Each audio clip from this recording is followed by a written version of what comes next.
I often reflect on how much I've changed, how much my knowledge, my understanding, my viewpoint, perspective have changed since I first went over to the Middle East, which was in 1970.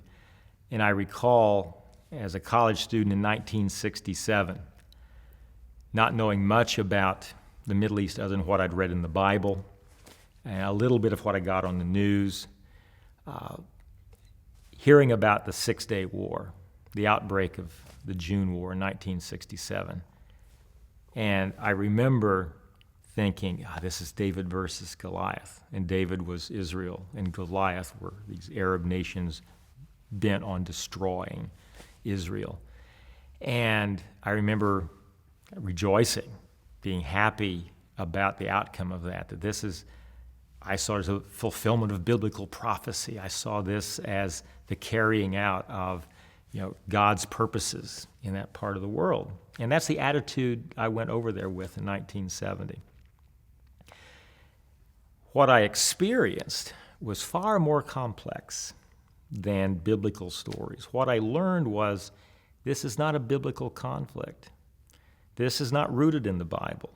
This is rooted in nationalisms and colonialism and World War I European politics. That was a first Great Awakening.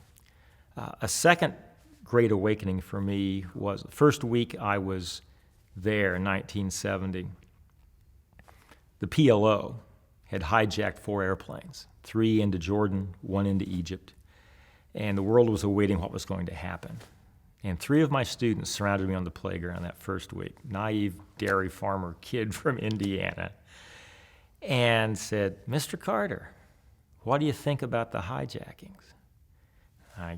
The Quaker default setting, of course, is, well, I oppose any violence. I hope everyone's okay. I hope that these things can be taken care of without loss of life. And they said, "We do too, Mr. Carter. We don't want anyone to be hurt."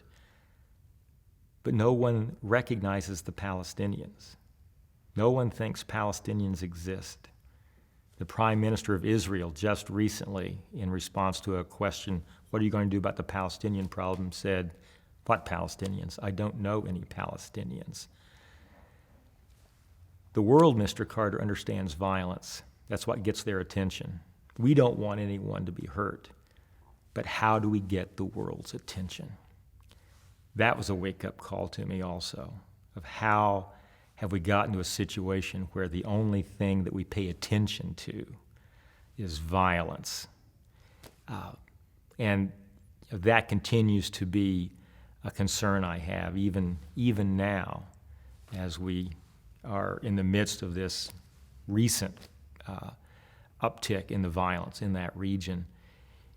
The nonviolent efforts of the Palestinians have been innumerable.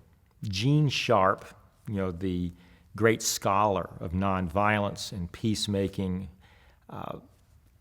describes about 200 different forms of nonviolent action.